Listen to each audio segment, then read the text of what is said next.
مولا نے فرمایا اس میں بھی کوئی مسئلہ نہیں ہے.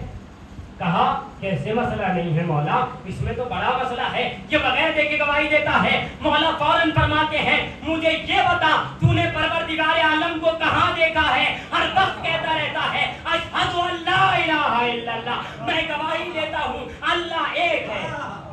اب کہنے لگا مسئلہ ابھی بھی حل نہیں ہوا, ابھی بھی مشکل ہے. عزیزوں وہ کہہ رہا تھا مسئلہ مشکل ہے, اسے پتہ نہیں سامنے مشکل کشا کھڑا ہوا ہے, اسے پتا نہیں سامنے مشکل کشا کھڑا ہوا ہے. اب وہ کہتا ہے ابھی مسئلہ حل نہیں ہوا, ابھی دو مسئلے اور باقی ہیں. مولا فرماتے ہیں کیا مسئلہ ہے؟ وہ کہتا ہے یہ بغیر ذبیحے کا گوشت کھاتا ہے, ایسی چیز کا گوشت کھاتا ہے جس کو ذبح ہی نہیں کرتا اور گوشت کھا لیتا ہے. مولا نے کہا اس میں بھی کیا مسئلہ ہے؟ یہ بھی ٹھیک ہے. کہا کیسے ٹھیک ہے؟ مولا فرماتے ہیں یہ بتاؤ مچھلی کو تم کب ذبح کر کے کھاتے ہو؟ صلوات پڑھیں محمد علیہ وسلم.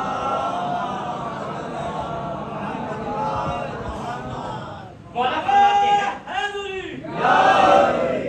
یہ بتاؤ مچھلی کو کب تم ذبح کر کے کھاتے ہو؟ کہتا ہے یا علی سب حل ہو گیا لیکن ایک بڑا خطرناک مسئلہ ہے. کہا کیا مسئلہ ہے؟ کہا یہ کہتا ہے میں فتنے کو دوست رکھتا ہوں, فتنہ پسند ہوں. عزیزان گرامی قرآن کا علم رکھنے والے نے, قرآن کی آیت کو جاننے والے نے, قرآن کے ہر حرف کو جاننے والے نے, قرآن کے ناسخ و منسوخ کو جاننے والے نے, قرآن کی آیت کا علم رکھنے والے نے قرآن کی آیت سے اس بات کو ثابت کر دیا. اور مولا فرماتے ہیں یہ کہتا ہے میں فتنے کو دوست رکھتا ہوں. مولا نے کہا بسم اللہ الرحمن الرحیم انما اموالکم و اولادکم فتنہ, بے شک تمہارا مال اور تمہاری اولاد فتنہ ہے. سارے فتنے کی جڑ یا تو مال ہوتی ہے یا اولاد ہوتی ہے. صلوات پڑھیں.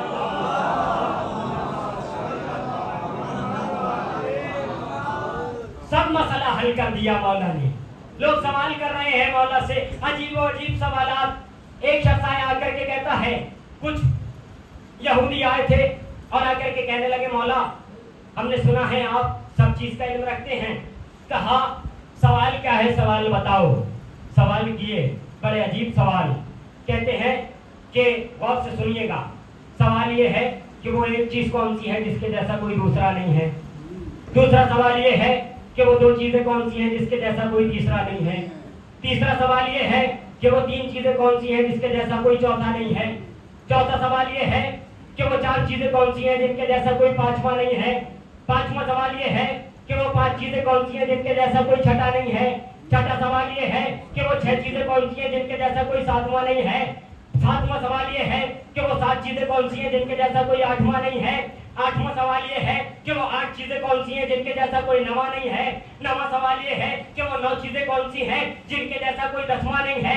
دسواں سوال یہ ہے کہ وہ 10 چیزیں کون سی ہیں جن کے جیسا کوئی 11واں نہیں ہے. 11واں سوال یہ ہے وہ 11 چیزیں کون سی ہیں جن کے جیسا کوئی 12واں نہیں ہے. یہ وہ 12 چیزیں کون سی ہیں جن کے جیسا کوئی 13واں نہیں ہے.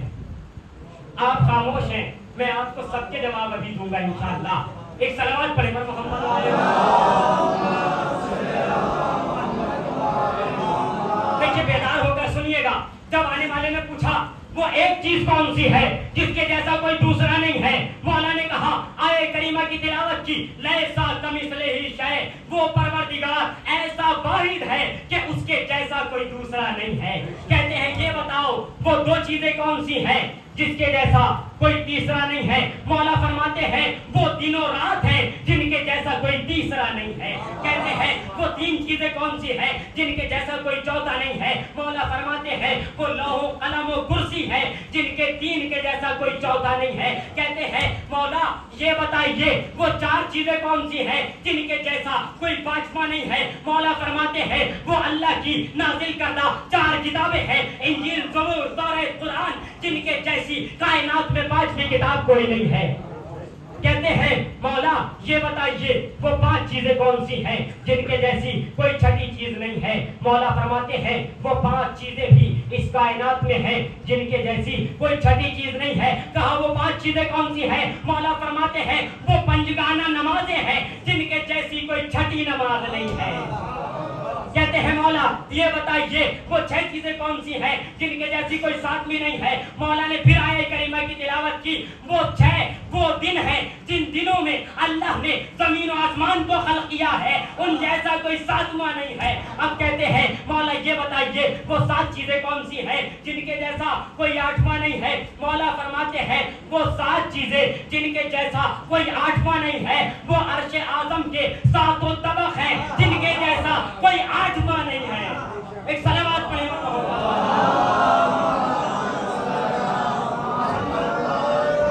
پھر سوال کیا مولا وہ یہ بتائیے وہ 9 چیزیں کون سی ہیں جن کے جیسا کوئی 10 نہیں ہے. مولا فرماتے ہیں وہ جناب صالح کی قوم کے ایسے 9 افراد ہیں جنہوں نے ناقہ صالح کی ٹانگوں کو کاٹا تھا. ان بدبخت کو 9 جیسا کوئی 10واں نہیں ہے.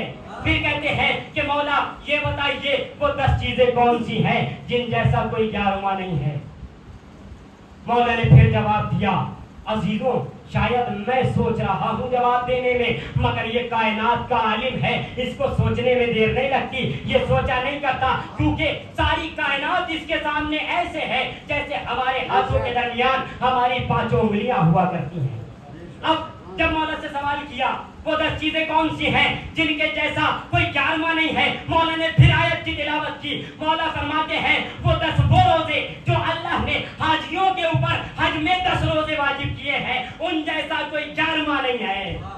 پھر کہتا ہے مولا یہ بتائیے وہ 11 چیزیں کون سی ہیں جن کے جیسا کوئی 12واں نہیں ہے. مولا فرماتے ہیں پھر آیت کریمہ کی تلاوت کی. وہ کہتے ہیں مولا جناب یوسف نے اپنے بابا یعقوب سے کہا تھا یا ابتے رأیت احد عشر کوکبا, اے بابا جان میں نے خواب میں 11 ستاروں کو دیکھا ہے جو میرے لیے سجدہ کر رہے ہیں. مولا فرماتے ہیں ان 11 جیسا 12واں نہیں ہے. پھر کہتے ہیں کہ آپ اب یہ بتائیں کہ وہ 12 کون ہے جن جیسا کوئی 13واں نہیں ہے. مولا فرماتے ہیں وہ ہم 12 امام ہیں جن کے جیسا کائنات میں ہے ہی نہیں.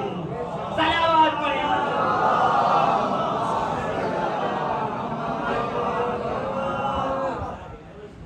عزیزوں مولا کے علم کا یہ منظر ہے, کون سمجھ سکتا ہے؟ ہم کہاں جا سکتے ہیں؟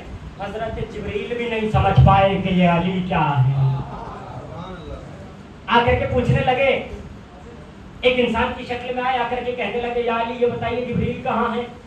اب ایک مرتبہ مولا نے دائیں جانب دیکھا, فوراً بائیں جانب دیکھا, زمین کی طرف دیکھا, پھر آسمان کی طرف دیکھا, آگے دیکھا, پیچھے دیکھا.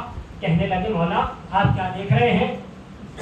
کہنے لگے جبرائیل تم سمجھے نہیں, ہم کیا دیکھ رہے ہیں. کہا بتائیے کیا دیکھ رہے ہیں. کہا میں نے جیسے ہی ایک نظر دائیں جانب دیکھا تھا تو دنیا کی ساری کائنات کی دائیں جانب کی آخری حدوں تک نظر دوڑا لی تھی ایک ہی لمحے میں. کہا بائیں جانب کیا دیکھا؟ کہ جب بائیں جانب دیکھا آخری حد تک دیکھ لیا. کہا جب میں نے زمین کو دیکھا تو ایک لمحے میں پہلے طبق کو دیکھا, دوسرے طبق کو دیکھا, تیسرے طبق کو دیکھا, چوتھے طبق کو دیکھا, 7 طبق کو دیکھ لیا. پھر اوپر جو دیکھا میں نے آسمان کے سارے طبق کو دیکھا, جنت میں دیکھا, کوثر پہ دیکھا, سلسبیل پہ دیکھا, طوبہ کے سائے میں دیکھا, جنت عدن میں دیکھا, جنت ماوا میں دیکھا. کہیں جبریل نظر نہیں آئے. مجھے ایک لمحے میں ساری کائنات میں دونوں عالم میں جبرائیل کو دیکھ لیا. فوراً کہتے ہیں جبرائیل اب بھی تو سمجھ جاؤ تم شاگرد ہو میں استاد ہوں. ایک صلوات پڑھیں. تم شاگرد ہو. جب پھنسے تھے نا تو یہی کہا تھا کہ کیا ہوگا وہاں پر. تمہیں یاد ہے کس نے سہارا دیا تھا جب تمہیں اللہ نے پوچھا تھا کہ کون ہوں میں, تو تم کس نے سہارا دیا تھا؟ ایک نور نے بتایا تھا کہ کہہ دو کہ میں تیری مخلوق ہوں, تو خالق ہے. عزیزوں مولا کے علم کا کون اندازہ لگا سکتا ہے؟ وقت بہت ہو گیا, بات کو تمام کر رہا ہوں. سمجھ نہیں سکتی کائنات کہ مولا کا علم کہاں تک ہے. ہم مولا سے علم لیں, فضائل سنیں, فضائل پہ خوش ہوں, فضائل پہ داد دیں. لیکن عزیزان گرامی اگر خالی فضائل پہ خوش ہوئے یا صرف اور صرف مولا کو مانا اور مولا کی نہیں مانی تو بات بننے والی نہیں ہے. بات اسی وقت بنے گی جب مولا کو بھی مانیں گے، مولا کی بھی مانیں گے۔ ہمیں پروردگار توفیق دے کہ ہم جتنا مولا کو مانتے ہیں اتنا ہی مولا کی بھی مانیں، تب تو پروردگار عالم ہمیں ان منازل پر لے جائے گا جس منازل پر اہل بیت اطہار ہمیں دیکھنا چاہتے ہیں۔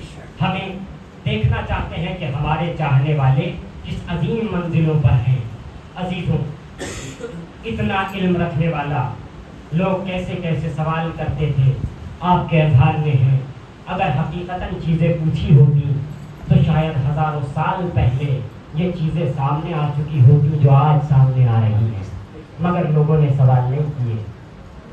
سوال کرنا تو بہت دور کی بات، اذیتوں پہ اذیتیں دینا شروع کر دی، اور اس عالم باعمل اور کائنات کے ایسے عالم کو اتنی اذیتیں دی جو بے مثال عالم تھا۔ لوگوں نے اذیتیں دی اور اتنی اذیتیں دی کہ عزیزوں صرف مولا تک ہی اذیتیں محدود نہیں رہی، مولا کے بعد ان کی آل کو بھی ایسی ایسی اذیتیں دی گئیں جو اذیتیں خود مولا کو نہیں دی گئیں، اتنی زیادہ اذیتیں دی گئیں۔ ہاں عزاداران مظلوم کربلا، آپ رونے کے لیے بے چین ہو گئے، آپ کی آنکھوں میں اشک بھر آئے، آپ نے مولا کا نام سنا، آپ کی آنکھیں بھر آئیں۔ عزاداران مظلوم کربلا، بہت جلد امام حسین کربلا میں پہنچنے والے ہیں۔ یہ 2 محرم بہت قریب ہے جب غریب زہرا وارد کربلا ہو جائے گا۔ ہاں عزاداران مظلوم کربلا، علم نصب ہوگا، اس حوالے سے یہ مجلس ہے۔ میرا دل چاہ رہا ہے کہ میں مولا کے علمدار کے مصائب کے چند جملے آپ کے سامنے پیش کر کے بات کو تمام کروں۔ عزاداروں، حسین کا وہ علمدار جس کو حسین نے کربلا میں اپنا علم تھما رکھا تھا، اپنا علم نہیں تھا، فوج اسلام کا علم تھا جو غازی عباس کے ہاتھوں میں تھا۔ اللہ اکبر، وقت آگے بڑھتا گیا، یہاں تک کہ عزاداروں وہ وقت بھی آیا کہ جب روز عاشور آ گیا اور آنے کے بعد غازی عباس ایک مرتبہ آقا کے سامنے ہاتھوں کو جوڑ کر کھڑے ہوتے ہیں۔ آقا سب جا چکے ہیں، اب مجھے بھی جانے کی اجازت دے دیجئے۔ ارے ذرا سوچیں، اگر کوئی جوان بھائی ایک بھائی سے مرنے کی اجازت مانگے، اس بھائی کا کیا عالم ہوگا؟ اللہ اکبر۔ حسین فرماتے ہیں، اے بھیا اگر جانا چاہتے ہو بچوں کے لیے سبیل کا اہتمام کر دو۔ اللہ اکبر۔ عباس جا رہے ہیں، لیکن ایک مرتبہ عزیزوں عباس وہ ہیں جنہیں حسین سے ہی اجازت نہیں لینی بلکہ اپنی شہزادی سے بھی اجازت لینی ہے۔ اللہ اکبر۔ عزیزوں، روایت کہتی ہے مولا عباس اب جناب زینب کی خدمت میں آئے، نظریں جھکائے ہوئے کھڑے ہیں۔ بہن سمجھ گئی کہ بھائی کچھ کہنا چاہتا ہے، ایک مرتبہ کہتے ہیں، اے آقا زادی عباس کو اجازت دے دیجئے۔ ایک مرتبہ زینب نے جیسے مرنے کا نام سنا دل کو تھام کے کہتی ہے، بھیا ارحم علی غربتنا، اے میرے بھیا ہماری غربت پہ رحم کرو۔ اللہ اکبر۔ عزاداران مظلوم کربلا، گریے پر کوئی پابندی نہیں ہے، زینب کو روکا گیا تھا مگر اب پر کوئی پابندی نہیں ہے۔ عزیزوں، زینب کے سامنے عباس کھڑے ہوئے ہیں، ایک مرتبہ شہزادی کہتی ہے، غازی ذرا کچھ دیر کے لیے ٹھہر جاؤ۔ عباس ٹھہر گئے، ایک ایک بی بی کو آواز دی، ام کلثوم ادھر آؤ، رقیہ ادھر آؤ، بابی رباب ادھر آؤ، ماں کی کنیز فضہ ادھر آؤ۔ اللہ اکبر۔ جب ساری بیویاں آ گئی، زینب نے ساری بیویوں سے کہا، بیویوں جب مدینے سے چل رہی تھی میں نے کہا تھا تمہارے پردے کی ضمانت زینب لیتی ہے، مگر بیویوں مجھے معاف کرنا، میرا موت آیا، عباس رخصت آخر کے لیے آیا ہے۔ اللہ اکبر۔ عباس رخصت ہونا چاہتے ہیں، سکینہ آگے بڑھی، آگے بڑھ کے اپنے چچا کے دستے مبارک میں سوکھا ہوا مشکیزہ دیا۔ عباس مشکیزے کو لے کر چلے۔ عزاداروں میں ساری شہادت کو چھوڑ رہا ہوں۔ عباس پہنچے، اب عزیزوں مشکیزے کو بھی بھر لیا، آنا چاہتے ہیں۔ عزیزوں آپ جانتے ہیں نا عباس کا علم بہت بلند تھا۔ حسین عباس کے علم پہ نظریں جمائے ہوئے ہیں۔ ایک مرتبہ کیا دیکھتے ہیں کہ جب عباس نہر سے آگے بڑھ رہے ہیں، ایک مرتبہ علم نے ہچکولا لیا، بس علم کا ہچکولا لینا تھا۔ حسین نے اپنے بازو تھامے، پروردگار میرے بازوؤں کی خیر، اللہ اکبر۔ پھر کیا دیکھا، پھر علم نے ہچکولا لیا۔